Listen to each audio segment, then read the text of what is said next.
दोस्तों, आप सभी को मेरे YouTube चैनल में स्वागत है। चलिए एक दिल को छू जाने वाली कहानी शुरू करते हैं। जबरदस्ती देवर से शादी कहानी सुनने के बाद सब्सक्राइब करके बेल आइकन दबा देना। शिवस की तस्वीर अभी भी मीरा की सांसों में कैद थी, लेकिन उसकी मांग में अब किसी और का नाम लिखा जा चुका था।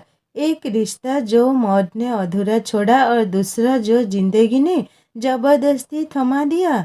उमंग ने कुछ छीना नहीं, फिर भी उसका होना मीरा के लिए सबसे बड़ी उलझन बन गया। क्योंकि जब प्यार खत्म नहीं होता, सिर्फ इंसान चला जाता है, तो अगला रिश्ता सुकून नहीं इम्तिहान बन जाता है। शिवस ने मीरा का हाथ कसकर पकड़ लिया था। यह क्या कर रहे हैं शिवस? मीरा घबराती हुई बोली, शादी करके मुझे तड़पाना तुम्हें अच्छा लगता है क्या?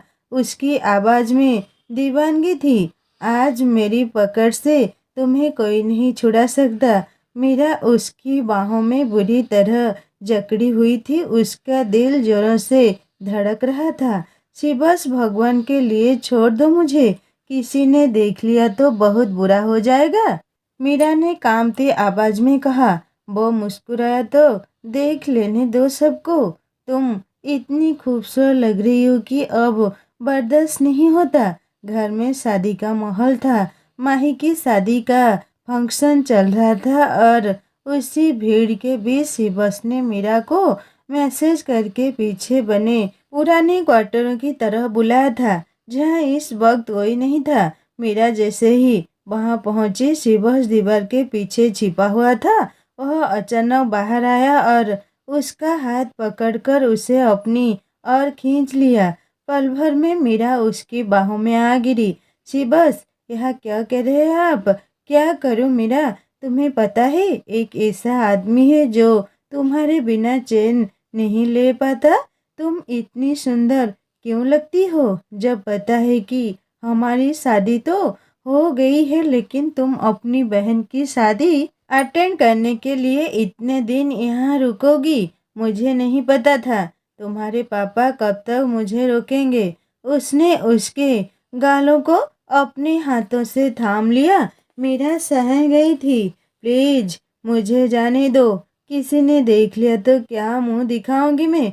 मुझे कोई फर्क नहीं पड़ता मीरा। मुझे तो बस तुम चाहिए। कहते हुए उसने उसके करीब झुकते हुए उसकी गर्दन पर अपने हाथ रख लिए थे और मीरा की आंखों से डर और मजबूरी के आंसू झड़ने लगे। वह जैसे तैसे खुद को छुड़ाते हुए बोली, प्लीज अब जाने दो मुझे। शिवस ने गहरी सांस ली। ठीक है, लेकिन याद रखना, आज रात तुम अपने कमरे का दरवाजा बंद नहीं करोगी। मैं तुमसे मिलने आऊंगा और तुम मुझे रोकोगी भी नहीं। क्या कर रहे हैं आप? मीरा का गला सूख गया। जो कहा वह करोगी। अगर तुमने दरवाजा बंद किया तो मैं जिंदगी भर तुमसे बात नहीं करूंगा। मीरा पूरी तरह टूट गई थी। डर और उलझन ने उसे बेहाल कर दिया। वह जल्दी से वापस मेहमानों के बीच जाकर बैठ गई, पर उसकी हालत छिप नहीं रही थी। वह बार बार अपना दुपट्टा गर्दन पर ठीक कर रही थी, जहाँ हल्का सा लाल निशान पड़ चुका था। मीरा और शिवस एक दूसरे के बहुत अच्छे दोस्त थे और उनकी शादी को अब 6 महीने हो चुके थे। मीरा के पिता और शिवांश के पिता भी बचपन के दोस्त थे। इसी वजह से दोनों परिवारों में यह रिश्ता तय किया था। शादी के बाद से दोनों के बीच एक खास अपनापन बढ़ गया था। मीरा ज्यादा फोन पर बात नहीं करती थी, लेकिन शिवांश की जिद के आगे कभी कभी फोन उठा लेती थी। वो अक्सर कहता, अगर तुमने आज बात नहीं की तो याद रखना मैं बहुत नाराज हो जाऊंगा। कभी कभी वह वीडियो कॉल पर भी जोर डालता, कमरे में जाओ, दरवाजा बंद करो, मैं बस तुम्हें देखना चाहता हूँ। मीरा मना करती, इस तरह सही नहीं लगता। मेरी छोटी बहन भी मेरे साथ होती है, कुछ नहीं होता उसे। मम्मा के कमरे में भेज दो, वो कह देता। एक रात मीरा ने सचमुच अपनी बहन से कहा, मैं रात भर पढ़ाई करूंगी, तुम मम्मी के साथ सो जाओ। जैसे ही कमरा खाली हुआ उसने दरवाजा लॉक किया। तभी शिवांश की वीडियो कॉल आ गई। मीरा का दिल जोर जोर से धड़कने लगा था। उसके हाथ कांप रहे थे। जब उसने शीशे में खुद को देखा, बालों को ठीक किया, एक हल्की सी लिपस्टिक लगाई और फिर धीरे से मोबाइल में वीडियो कॉल खोली। कॉल जुड़ते स्क्रीन पर सामने शिवांश था, बिना शर्ट के बिस्तर पर बैठे हुए। मीरा का चेहरा लाल पड़ गया। यह कैसी हालत में बैठे हो आप? जरा शर्ट तो पहन लीजिए। उसकी आवाज में झिझक थी। शिवांश ने मुस्कुराते हुए कहा, अगर तुम ऐसे सामने आओगी तो मुझे शर्म कैसे आएगी? मीरा की सांस अटक गई। यह कैसी बातें कर रही हैं आप? अगर ऐसी बात की तो मैं फोन बंद कर दूंगी। बंद करके तो दिखाओ जरा। मुंह मुस्कुराया। फिर बात मत करना मुझसे। मीरा चुप रही। शिवांश बोला, देखो मीरा, अब तुम मुझे अपना दोस्त नहीं पति समझो। हम शादीशुदा हैं। अब हमारे बीच कोई पर्दा नहीं। शादी का मतलब यही होता है कि अब कोई दीवार नहीं रहती। मीरा ने नजर झुका ली। प्लीज कोई और बात करते हैं? नहीं, उसने कहा, आज कुछ और बात नहीं करेंगे। आज सिर्फ यही बातें होगी। असल में सिर्फ बात ही। मीरा घबरा गई। क्या मतलब है? मतलब यह कि तुम मेरी पत्नी हो और मुझ पर जो हक मेरा है वह मुझसे मिलना चाहिए ना? नहीं, मैंने कब इनकार किया जे? मीरा ने धीरे से कहा। तो फिर यह दुपट्टा हटाओ, वो बोला। उसकी आंखों में नशा था। मीरा उसे हैरत से देखने लगी। वो मुस्कुराता रहा, बार बार अपने बालों को हाथों से सहलाते हुए बोला, देखो मीरा, मैं तुमसे कितना प्यार करता हूँ, तुम्हें कितना अपना समझता हूँ, लेकिन तुम अब तो मुझसे यूं पराई बनी हुई हो। क्यों? यह पर्दे तुम्हें मुझसे बचा पाएंगे? मीरा के हाथ कांप गए। उसकी नज़र नीचे झुक गई। फोन की स्क्रीन पर शिवांश की गहरी नज़र जैसे उसे भीतर तक छेद रही थी। मीरा, उसने आवाज धीमी की, सुनाई नहीं दे रहा? जल्दी करो, दुपट्टा उतारो। नहीं, मुझे सब ठीक नहीं लगता। मीरा की आवाज बहुत धीमी थी। क्यों ठीक नहीं लगता? मैं तुम्हारा पति हूँ, कोई गैर तो नहीं, लेकिन तुम अभी दूर हो मुझसे और तुम्हारे आने से पहले मुझे यह सब अच्छा नहीं लगता। और मैं अभी आ रहा हूँ तुम्हारे पास। दरवाज़ा खुला रखना।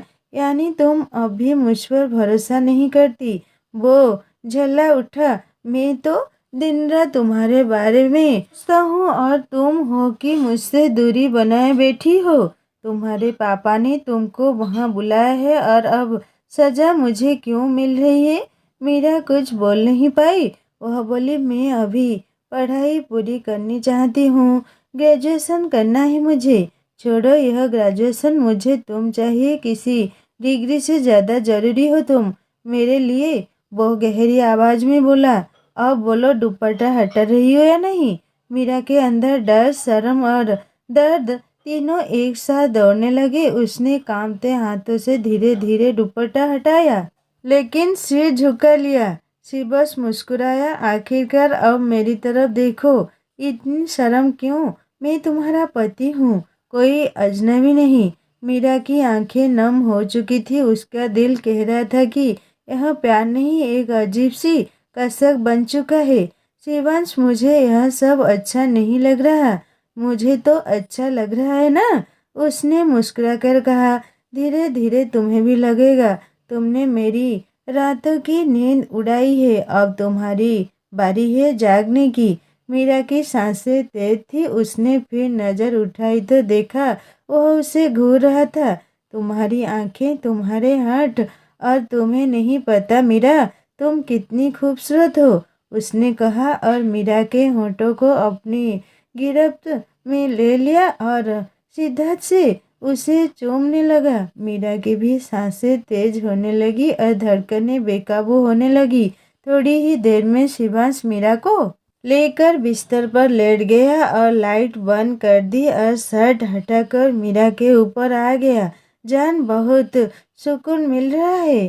प्लीज मत रोको मुझे। धीरे धीरे मीरा की मुट्ठियाँ बेडशीट पर कसती जा रही थी और शिवांश मीरा पर अपनी शिद्दत भरी मोहब्बत लुटाता जा रहा था। मीरा की पलकों ने जवाब नहीं दिया, उसके होंठ कांप रहे थे। उस पल दोनों के बीच जो खामोशी थी वह एक अनकहा बाधा बन गई, जो शायद आने वाले दिनों में किसी तूफान का इशारा दे रही थी। आपने मेरे साथ अच्छा नहीं किया। मीरा का गला भराया था। वह शिवांश से छोड़ने की कोशिश कर रही थी लेकिन आंसू थम नहीं रहे थे। मीरा सुनो, शिवांश ने पकड़ ढीली करते हुए कहा, मैं तुम्हारा पति हूँ, कोई अजनबी नहीं। पति, उसने सिसकते हुए कहा, आपने मुझसे मेरा सब कुछ छीन लिया। शिवांश ने सिर झुका लिया, उसका चेहरा शर्म और ग्लानि से भर गया था। मेरा इरादा वैसा नहीं था, वह बोला, बस तुम्हारे करीब आना चाहता था। समझ नहीं पाया कब बात इतनी आगे बढ़ गई। मीरा बिखर चुकी थी, आपको यह सब नहीं करना चाहिए था। वो रोते हुए बोली, मत रो मीरा प्लीज। शिवांश उसके आंसू पोंछते हुए बोला, तुम सोच रही हो यह बहुत बड़ा गुनाह है, लेकिन मैं वादा करता हूँ तुम्हारी शादी तो मुझसे ही है, सब ठीक हो जाएगा। लेकिन मेरा चुप रही और उसकी आंखों में भरोसे की जगह अब दर्द उतर आया था। वो अपनी आखिरी ताकत जुटाकर बोली, आप जाए कहाँ से? ठीक है, शिवांश ने थकी सी आवाज में कहा, जा रहा हूँ, लेकिन इस तरह मत रो, तुम्हें देखकर खुद पर तरस आता है। वह चला गया वहां से। मीरा के अंदर एक सूनापन गहराता गया। उस रात उसने किसी से बात नहीं की। दूसरे दिन शादी का फंक्शन था लेकिन वह ठीक से तैयार भी नहीं हुई। उसकी सूजी हुई आंखों को देखकर हर कोई पूछ रहा था, क्या हुआ तुम्हें? लेकिन मीरा के पास कोई जवाब नहीं था।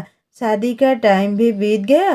कुछ हफ्ते बाद खबर मिली कि शिवांश को विदेश में नौकरी मिल गई है। इंग्लैंड में नौकरी है उसका। मीरा के पैरों तले जमीन ही खिसक गई। क्या आप जा रहे हैं?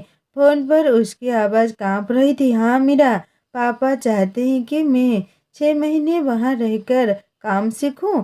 मैंने तो यूं ही अपनी प्रोफाइल भेजी थी, लेकिन अब सबने जिद पकड़ ली है। आप मना क्यों नहीं करते?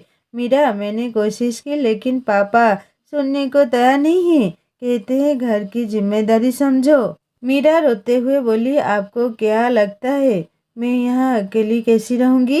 अरे मैं जल्दी लौट आऊंगा ना, कुछ पता भी नहीं चलेगा। आप तो हमेशा ही कहते हैं। ओह सिसकी, लेकिन अगर कुछ हो गया तो? मीरा, कोशिश करूंगा जल्दी लौट आऊं। अब रोना बंद करो। वो रात दोनों के लिए बहुत भारी थी। मीरा आखिरकार छत पर उसके मिलने चली गई। शहर में हल्की हवा चल रही थी और आसमान में चांद पूरा था। मीरा उसके सीने से लगकर रो पड़ी। तुम्हारे बिना जी नहीं पाऊंगी मैं, उसने कहा। पता भी नहीं चलेगा, पल भर में लौट आऊंगा। शिवांश ने मीरा के माथे पर एक किस किया। कुछ दिन बाद वह चला गया। फोन पर रोज बात होती रही। अब न मीरा में कोई झिझक थी न दूरी थी। दोनों रोज देर रात तक बातें करते। कभी शिवांश कुछ फिजूल की फरमाइशें करता, कभी उसकी हंसी में खुद को भूल जाता। मीरा अब उसकी आदत को अपना मान चुकी थी। लेकिन कुछ हफ्ते बाद फोन आना बंद हो गया। पहले एक दिन, फिर 2 दिन, फिर पूरा हफ्ता बीत गया। मीरा बेचैन रहने लगी। हर कुछ घंटों में कल करती, मैसेज भेजती, लेकिन कोई जवाब नहीं। और फिर एक दिन तड़के ही दरवाजे पर भीड़ जुटी थी। शिवांश के माता पिता रोते हुए मीरा के घर आए थे। सबके चेहरों पर हैरानी और डर था।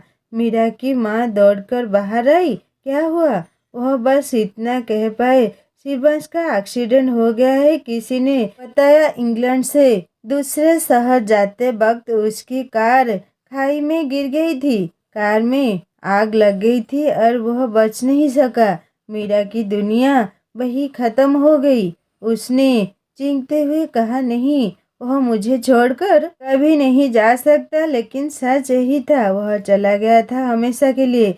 अगले कई दिन तक घर में सन्नाटा रहा। मीरा ने खाना पीना छोड़ दिया। दिन भर उसकी बातें याद करती, उन रातों को याद करती जब वह उसे अपने बाहों में बांध देता था। उसके दिए हुए छोटे छोटे गिफ्ट्स अब किसी सजा की तरह लगने लगे। वक्त बीत रहा था। मीरा ने खुद को संभालने की कोशिश की, लेकिन उसका चेहरा हमेशा बुझा रहता। कॉलेज के एग्जाम उसने मुश्किल से दिए और किसी तरह तीसरे साल में सिर्फ पास हो गई। उसके अंदर अब एक खामोश खालीपन था जो न किसी रिश्ते से भरा था और न किसी शब्द से। घर अब सन्नाटे में डूब चुका था। हर कोने में शिवांश की याद जैसे छाई हुई थी। एक रोज सब लोग हॉल में बैठे थे जब मीरा के ताऊजी ने भारी आवाज में कहा, जो कुछ हुआ है बहुत बुरा हुआ है बेटा, लेकिन हम सब मजबूर हैं। ऊपर वाले की मर्जी को कोई नहीं बदल सकता। मेरा बेटा चला गया, लेकिन उसकी खुशियां हम तुम सबके चेहरे पर देखना चाहते थे। मेरा चुपचाप उनके पास आकर बैठ गई। उसने उनके झुर्रियों वाले हाथों को थामा, फिर ताई माँ के गले लगकर फूट फूट कर रो पड़ी। उनके पापा ने आह भरते हुए कहा, जो होना था वो हो गया। अब मीरा का ग्रेजुएशन पूरा होने दो, फिर उसके लिए कोई अच्छा रिश्ता देखकर उसकी शादी कर दूंगा। मीरा तुरंत उठ खड़ी हुई।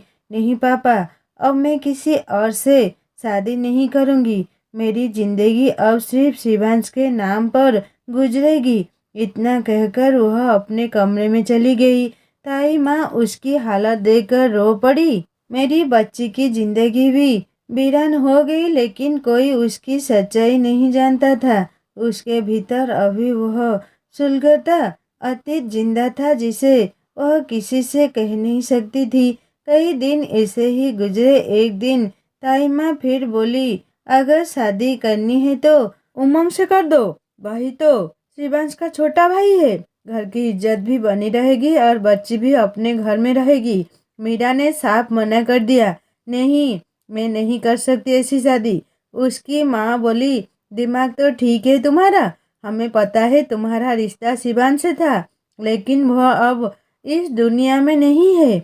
जिंदगी थाम नहीं सकती मीरा तुम। मुझे नहीं चाहिए कोई और रिश्ता माँ।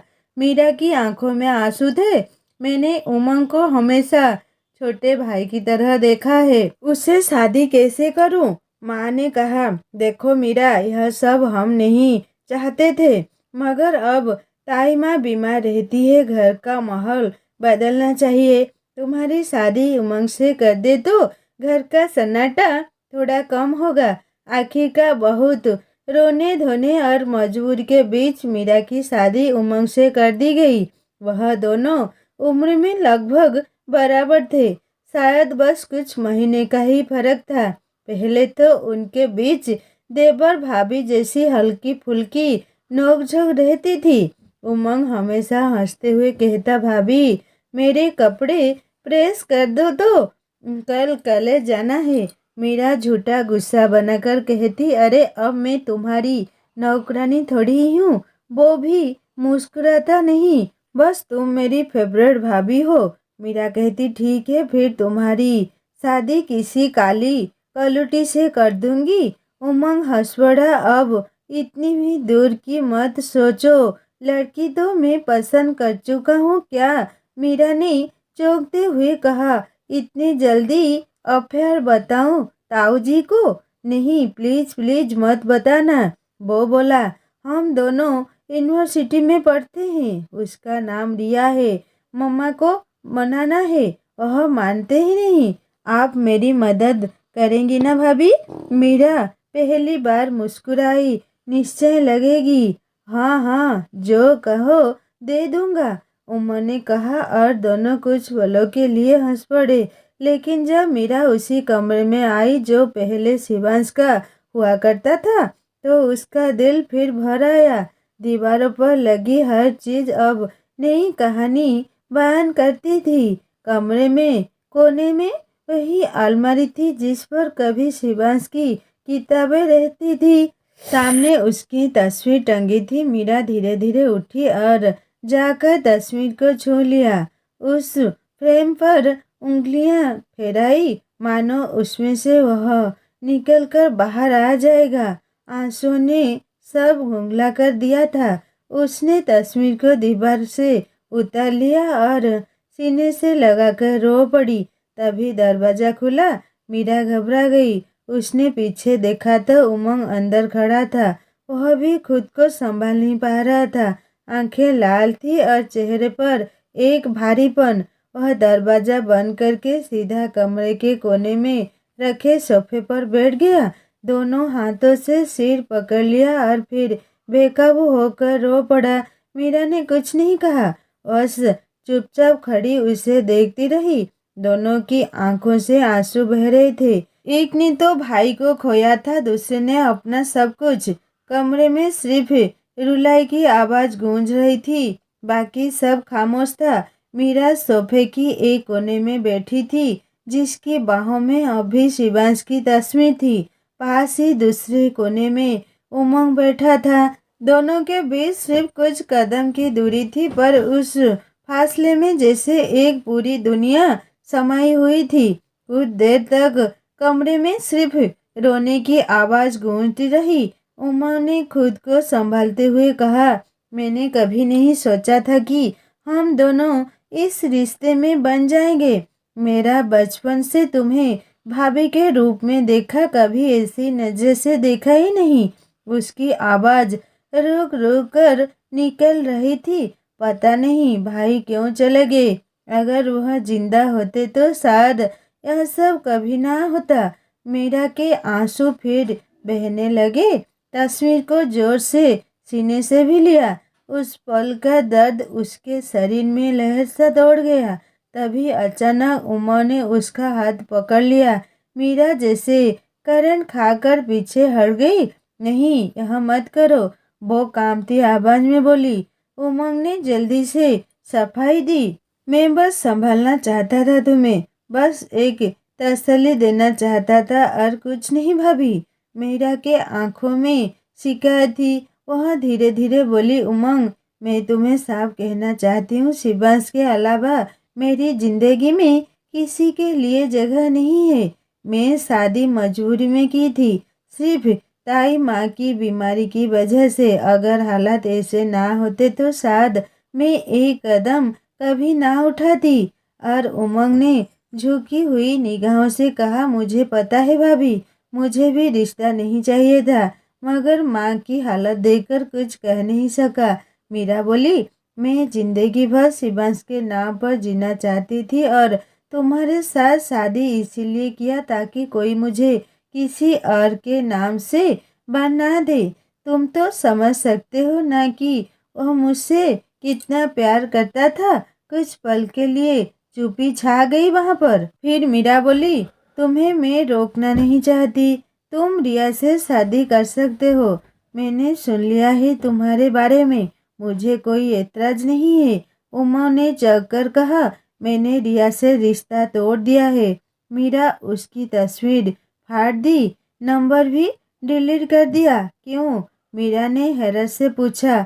क्योंकि जब मैं किसी और को अपनी जिंदगी में कैसे जगह दूं? तुम्हारे रहते झूठे वादे करना ठीक नहीं होगा, वो बोला। पहली बार उसने उसे नाम से पुकारा। मीरा, मैं तुम्हारे साथ नाइंसाफी नहीं करूँगा। मुझे पता है तुम्हारे दिल में जो दर्द है वह कभी ख़त्म नहीं होगा, पर मैं कोशिश करूँगा कि अब तुम्हें और तकलीफ ना मिले। मीरा चुप थी। उसकी आंखें गीली थी लेकिन शब्द खो गए थे। उमंग ने धीरे से शिवांश की तस्वीर उसके सीने से अलग की और जाकर टेबल की दराज में रख दी। यह तस्वीर यही रहेगी फिलहाल, लेकिन कुछ दिन बाद मुझे इसे हटा देना होगा। तुम जितना अतीत में रहोगी उतना खुद को खोती जाओगी। मीरा ने उसकी तरफ देखा, जैसे यह सुनकर उसकी सांसें थम गई हो। मत छुओ उसे, वह बोली। मीरा, उमंग ने गंभीर आवाज में कहा, मुझे मुश्किल मत दो और मैं जबरदस्ती कुछ नहीं करूँगा, लेकिन यह सच है कि अब हम पति पत्नी हैं। तुम चाहो या ना चाहो, यह रिश्ता अब हमारे नाम से जुड़ गया है। घर वालों ने इसे नाम लिया है और मुझे तुम्हारे साथ कोई खुशियाँ नहीं चाहिए। मीरा फूट पड़ी। मैं बस शिवांश की यादों में जिंदा रहना चाहती हूँ। उमंग के चेहरे पर कठोरता सी आ गई। बहुत शौक मना लिया आपने। उसकी आवाज में ठहराव था, लेकिन किसी के जाने के जिंदगी रुकती नहीं। अगर ऐसा होता तो शायद मैं भी जीता नहीं, वो खड़ा हुआ। दोस्तों, क्या मीरा शिवांश को भूलकर अपने देवर को अपना पति मान लेगा? सुनेंगे पार्ट 2 में। कहानी कैसा लगा मुझे कमेंट करके बताएगा, और अच्छी लगी तो सब्सक्राइब करके बेल आइकन दबा देना।